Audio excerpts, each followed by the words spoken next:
Bismillahirrahmanirrahim. Assalamu alaikum students, class first year.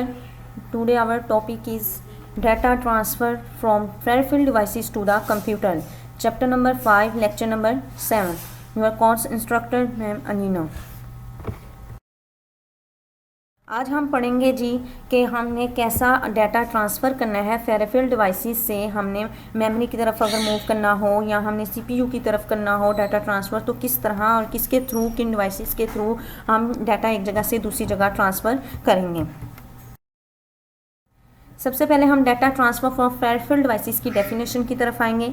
Different peripheral devices ऐसी devices हैं जिनको हम बाहर से अटैच करते हैं वायर्स के थ्रू, उनको पेरिफेरल डिवाइसेस कहते हैं। माउस, कीबोर्ड, यूएसबी, फ्लैश और printer, scanner, hard disk are use to transfer data to the computer. इन सब पेरिफेरल डिवाइसेस के थ्रू आप डाटा कंप्यूटर के अंदर ट्रांसफ़र कर सकते हैं। The speed of these devices is much slower. लेकिन इन सब डिवाइसेस की जो स्पीड होती है वो कम होती है देन प्रोसेसर, आपके सीपीयू के अंदर लगे हुए प्रोसेसर की निस्बत।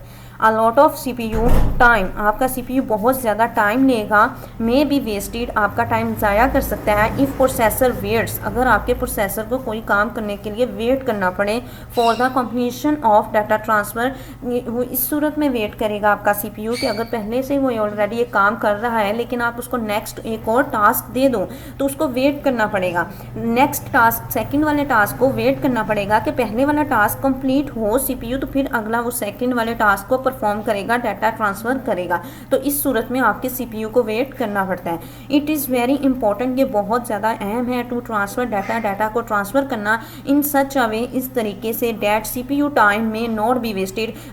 सीपीयू टाइम ज़ाया किए बगैर आपका डाटा एक जगह से दूसरी जगह ट्रांसफ़र करें while data is being transferred from peripheral devices to the computer. लेकिन इसमें ये शर्त है कि पहले जो सीपीयू डाटा ट्रांसफ़र कर रहा है वो कंप्लीट कर ले, पहले जो वो अपना टास्क परफॉर्म कर रहा है वो कंप्लीट कर ले, बाद में वो अपना सेकंड टास्क को परफॉर्म करें। The two main way of transferring data, दो तरीके हैं मेन जो हम यूज़ करते हैं डाटा ट्रांसफ़र करने के from peripheral devices to computer, peripheral devices से कंप्यूटर की तरफ। जी डाटा ट्रांसफ़र करने के सबसे पहले है इंटरप्ट्स, एक तरीका इंटरप्ट्स और सेकंड डीएमए। दो तरीके हैं जिनके थ्रू हम पेरिफेरल डिवाइसेस से कंप्यूटर की तरफ डाटा कन्वर्ट करते हैं। सबसे पहले है interrupts. And interrupt is a signal, interrupt एक सिग्नल है, कमांड है। और एक इंटरप्ट का मतलब लिया जाता है किसी को डिस्टर्ब करना या एरर की सूरत में इसका मतलब लिया जाता है। इन दिस केस, इस मामले में द प्रोसेसर इशू का कमांड, इसमें आपका प्रोसेसर सीपीयू यानी आप कोई कमांड इशू करेगा, किसको करेगा, to an input output devices for input and output. Input output devices keyboard, mouse, printer, hard disk, scanner, इन सब को क्या करेगा, वो एक कमांड सेंड करेगा। सीपीयू जो है कमांड सेंड करेगा कि वो डाटे को इनपुट और आउटपुट ऑपरेशंस को परफॉर्म कर सकें।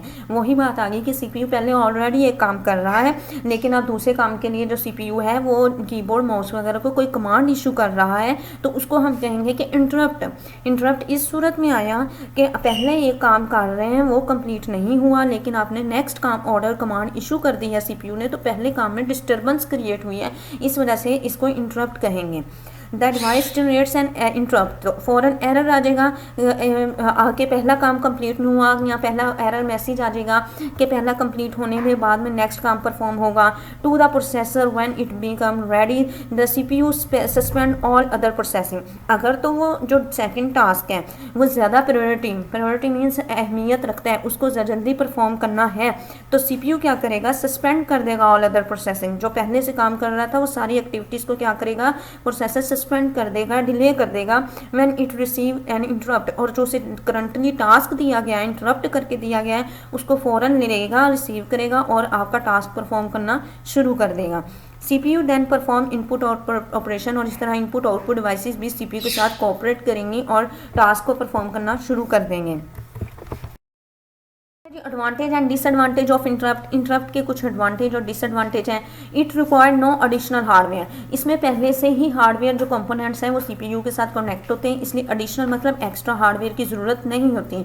It is simpler to implement, इसको चलाना बहुत ज़्यादा आसान है। इम्प्लीमेंट मतलब रन, चलाना।